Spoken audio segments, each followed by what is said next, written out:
Hi, everybody. My name is Lindy, and I did the differential diagnosis on Ellen Sachs from the Center Kinet Whole in my journey through madness. So to get started, I'm going to introduce Ellen. So Ellen had a good home life and upbringing. Her parents were very caring, supportive, and she never had to worry about her needs not being met. They were very financially secure. They even paid for her college. In high school, she experimented with marijuana and did mescaline one time, but was otherwise not into drugs or alcohol. From what it sounds like, she did not really want to do them at those times, and it sounds like it was from peer pressure. She identified as Jewish, grew up in Miami, Florida, and had two brothers. She went to Vanderbilt University, got a degree there. Then she went to England and Oxford for postgraduate work, and then later she got accepted at Yale for a law degree. At Oxford, she began having severe psychosis episodes and was hospitalized twice. When she returned to America to study at Yale, she was hospitalized again and then discharged from the program.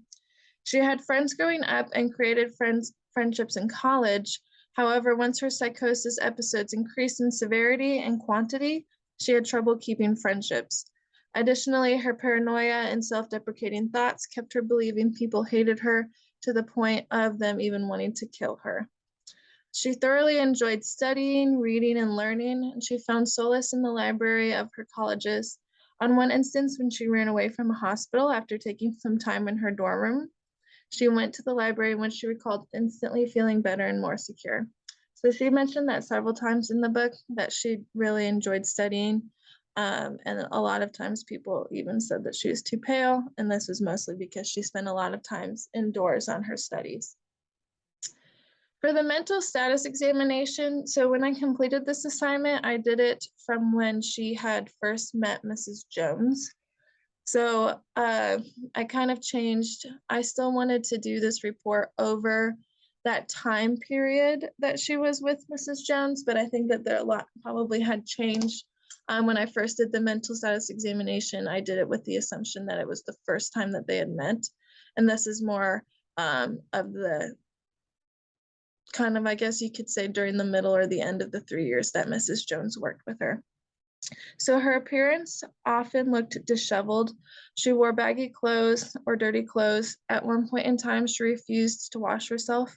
She was often slim and pale, but like I said before, I think that's just because she spent a lot of time inside and studying. I don't think that was a physical problem.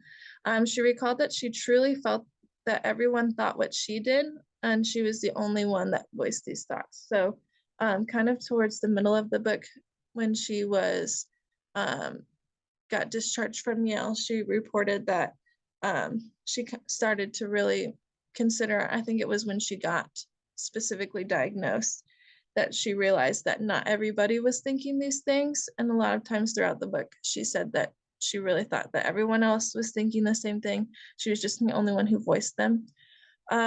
She also suffered from paranoia, so she often thought that people were trying to kill her or attack her.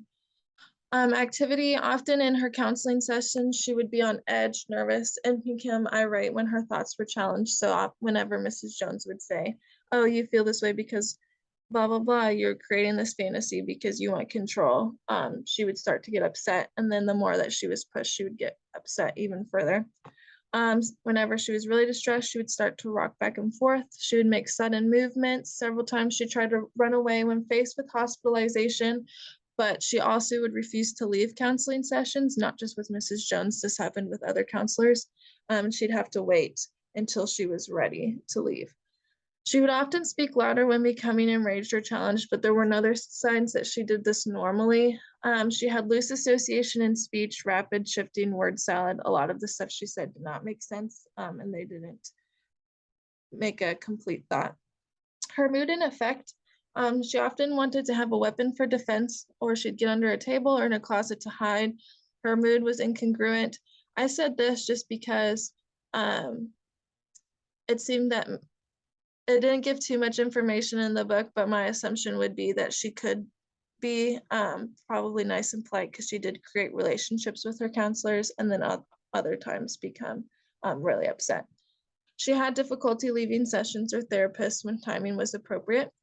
Her thoughts, she had a lot of delusions, homicidal ideation.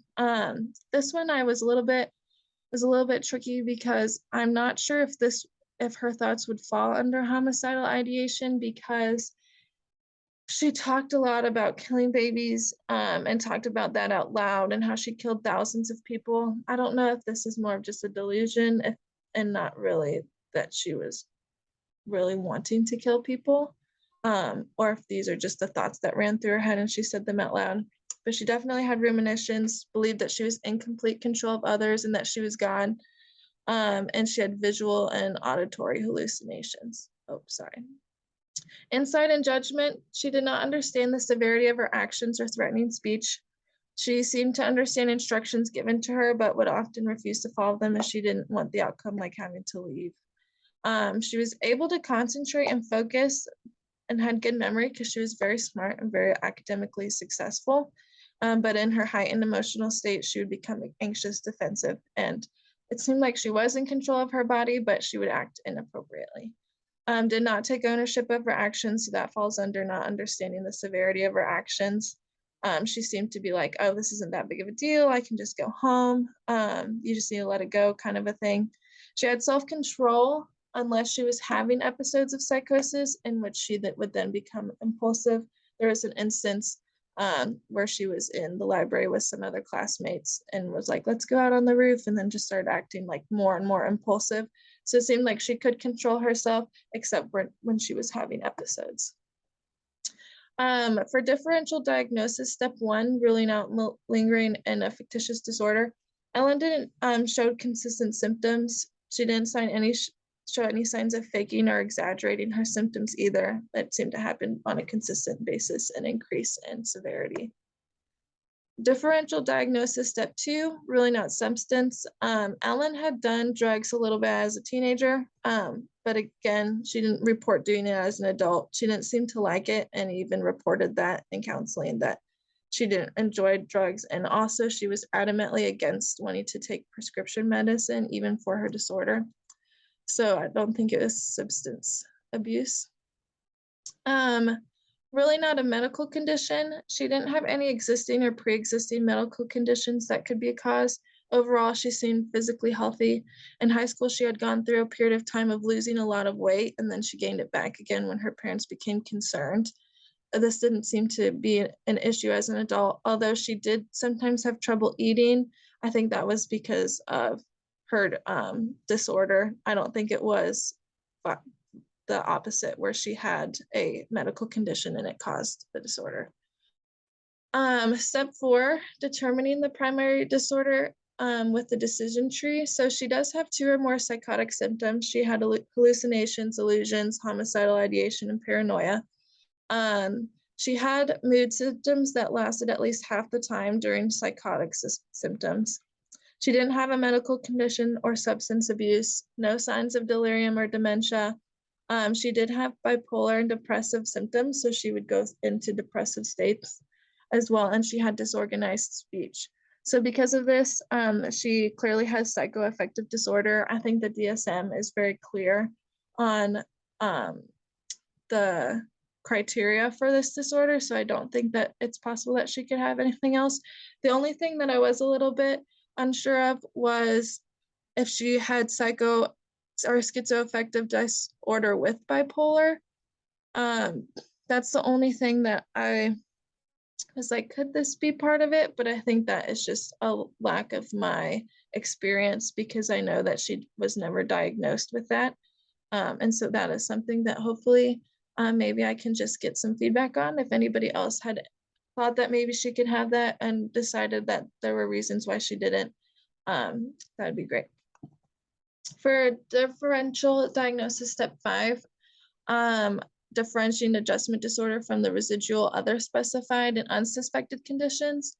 So she had reported entering like a very depressive state after she had tried mescaline in high school. And then after telling her parents she had done pot because she didn't want to say that she had done the other drug, she began therapy, which took up a lot of her free time. It was probably kind of, it didn't seem like she really enjoyed doing it. and she had to do it for a really long time. And her symptoms began after these instances, but I don't think that the conditions were severe enough to have created the disorder or had been the catalyst. Step 6, establishing the boundary with no mental disorder. This is pretty simple. Her symptoms are clinically significant and they disrupt her everyday functioning. That is pretty clear that she was severely bothered by her disorder. She wasn't allowed to finish her studies at Yale, either because she wasn't able to finish her schoolwork and it disrupted her friendships and just her ability to continue functioning normally.